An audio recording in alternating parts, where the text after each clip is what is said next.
केपिओली को टी20 main national championship को दोस्रो संस्करणको विजेता बन्न सफल भएको छ गण्डकी हिरोज।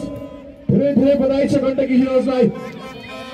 निकै नै उत्कृष्ट खेलको प्रदर्शन र 5 विकेटले यो फाइनल खेल जित हात पार्न सफल भएको छ गण्डकी हिरोज क्रिकेट क्लब। अर्को लि अर्को हो शाबाश दुई रन अझ छोड्नु खेलिदिनु भयो।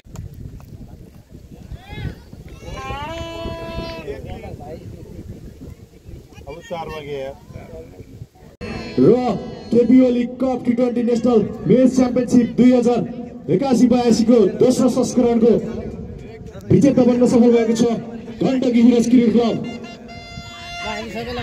अनि रनर अप भएको छ सिइसी काठमाडौँ। दुवै टोलीलाई धेरै धेरै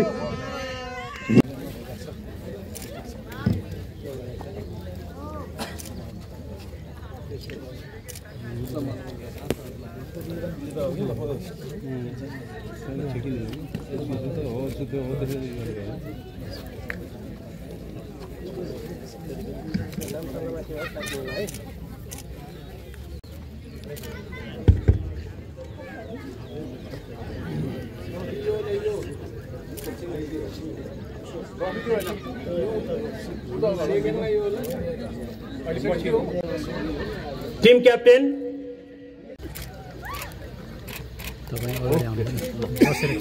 सम्पूर्ण खेलाडी साथीहरूलाई पनि ट्रफी मेडल र प्रमाणपत्र रहेको छ।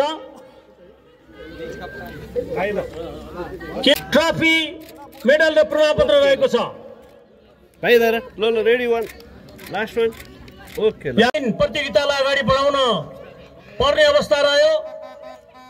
हाम्रो केन्द्रीय कमिटीमा डिसिसन हुँदाखेरि 12वटा टिमको मात्रै हामीले प्रतियोगिता सञ्चालन गर्ने निर्णय भए तापनि पछि फेरि निर्णय गरेर हामीले यसलाई एक्सटेन्सन गरेर बढाएर 16वटा टिम प्रतियोगिता सञ्चालन गर्यौं। 14 दिनसम्म निरन्तर रूपमा हाम्रो रेफ्री समीर खानको नेतृत्वमा चिफ रेफ्री समीर खान ज्यूको नेतृत्वमा 13 जना क्रियाशील रहनुभयो।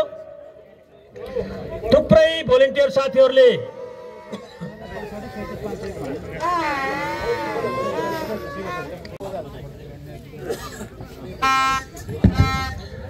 खेलाडीहरू क्रमशः आउनु भएको छ।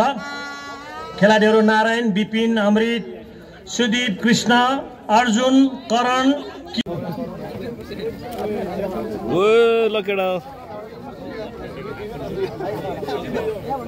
हिसाबले एङ्करिङ गर्नुभएको छ सन्देश साई ठाकुर। गण्डकी हिरोज मेडल र प्रमाणपत्र प्राप्त गर्नुभएको छ। उहाँहरूलाई मेडल र प्रमाणपत्र ग्रहण गर्न आइदिनु हुनुको लागि म आभारी हुन गर्छु।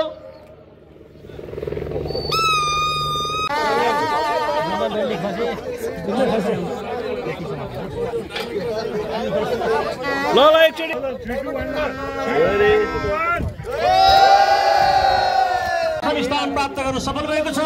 नगद रु 10 लाख ट्रफी मेडल र प्रमाणपत्र प्राप्त गर्न सफल हुनुभएको छ। अब यसपछि मायाको चिनो प्रदान गर्ने कार्यक्रम रहेको छ। उहाँले 500 भन्दा बढी राष्ट्रिय आफ्नो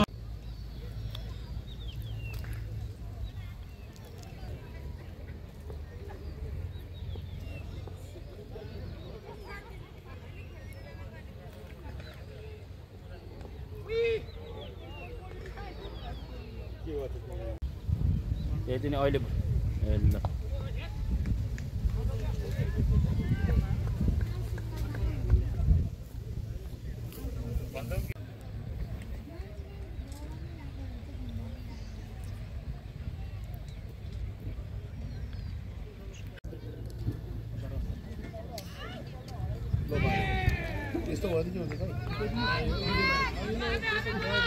अहिले यहाँको स्थानीय युवाहरूको सक्रियताको सँगसँगै स्थानीय तहका योगदानहरू र सरकारको पनि केही ध्यान पुग्दाखेरि स्टेडियमहरू अगाडि बढ्दैछ। तर पनि अझै थुप्रै अधुरो कामहरू रहेकोलाई छिटै पुरा गर्नको लागि सबैको यसमा ध्यान दिन जरुरी छ। र यसै गएको खण्डमा हामीले चाँडै नै पोखराको आकर्षणले देशका अरू भागमा पनि प्रभावित पार्न सक्ने बलियो सम्भावना रहेको छ र यसले खेलको माध्यमबाट हाम्रो सम्बन्धलाई विकास गर्ने, युवाहरूको सक्रियताहरूलाई विकास गर्ने, युवाहरूमा रहिरहेको निराशा र उदासीनताको अन्त्य हुने र प्रतिस्पर्धामा अगाडि बढ्दै खेलको माध्यमबाट राष्ट्रलाई चिनाउने र राष्ट्रिय एकतालाई अरू दह्रो पार्ने कामको सुन्दर भविष्य रहेको छ। र नयाँ खेलको रूपबाटै नेपालमा हामीले प्रयोग गरिरहेको क्रिकेटले आज मदन भण्डारी स्पोर्ट्स एकाडेमीको माध्यमबाट जुन किसिमको कामहरू भएको छ र केपी ओली कप राष्ट्रिय स्तरमा खेलाउने कामको श्रेय गण्डकीले लिए पछाडि अरू प्रदेशमा पनि यो खालको खेलहरू खेलाउनुपर्छ भन्ने कुराको अरू महत्त्व बढिरहेको छ। साल पुस 17 गतेबाट मदन भण्डारी स्पोर्ट्स एकाडेमीको गठन र त्यसले आयोजना गरेको कार्यक्रम, पहिलो कार्यक्रम पछाडि अहिले यो राष्ट्रिय स्तरमा यो सुन्दर सहर गण्डकीको कास्कीको पनि पोखरामा आयोजित कार्यक्रममा जति खेलाडी साथीहरूले सहभागी बन्नुभयो, उहाँहरूको सहभागिता र उहाँहरूको कला र क्षमताले नेपाल युवाहरूलाई खेलको क्षेत्रमा आकर्षित गर्न प्रभावकारी रहेको छ र यो एकाडेमी युवाहरूको आफ्नो प्रतिभालाई अगाडि बढाउँदै विश्वमा चिनाउने र युवाहरूलाई यस क्षेत्रबाट अगाडि बढाउँदै विश्वव्यापी रूपबाट एउटा खेलको आकर्षक देशको रूपबाट लान सकिन्छ भन्ने क्रमशः यसले उदाहरणहरू दिँदै गइरहेको छ।